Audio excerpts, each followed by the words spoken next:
இப்போ கன்னி ராசினர் வருகிற புத்தாண்டை எப்படி ஃபேஸ் பண்ண போகிறாங்க, அவங்களுக்கு என்ன மாதிரியான நல்ல விஷயங்கள் நடக்க போகுது, என்ன மாதிரி நெகட்டிவ்ஸும் இருக்குது அப்படிங்கிறத சொல்லிட்டிங்கன்னா அவங்க கொஞ்சம் அலர்ட் ஆகிப்பாங்க சார்.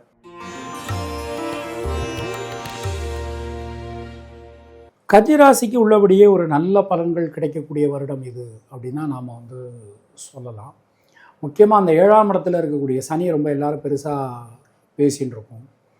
7ஆம் இடத்துல சனி இருக்கும்போது சில பேர் என்ன சொல்கிறாங்கன்னா, குடும்பமே நமக்கு பிரிஞ்சிடும், ஹஸ்பண்ட் அண்ட் ஒய்ஃப்லாம் பிரிஞ்சிருவாங்க அப்படின்னு சொல்லி பயமுறுத்துகிறாங்க.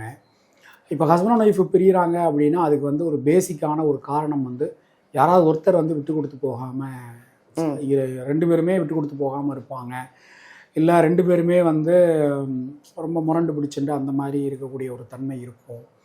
ஆக்சுவலாக கன்னிராசிக்கு ஒரு பேசிக்காக கன்னிராசி நம்ம வெளியிலேருந்து பார்க்க ரொம்ப அழகாக இருக்கும்.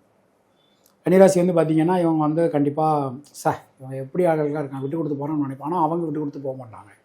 அவங்கள யார் திருமணம் பண்ணியிருக்காங்களோ அவங்க வாழ்க்கை, இப்போ ஹஸ்பண்ட்னா ஒய்ஃப்னா ஹஸ்பண்ட், அவங்க விட்டு கொடுத்து போவாங்க. அதனால் குடும்ப வாழ்க்கையில் பெருசாக ஒரு பிரச்சனை வரும் அப்படின்னு பயப்பட வேண்டிய அவசியம் இல்லை. 2வது, இந்த வருஷம் கன்னிராசிக்காரன் யாரெல்லாம் லவ் பண்ணிகிட்டு இருக்காங்களோ அந்த லவ் மேரேஜில் போய் முடிஞ்சிடும், ரீமேரேஜ் நடக்கும். 5ஆம் இடத்த குரு பார்க்க போகிறார்.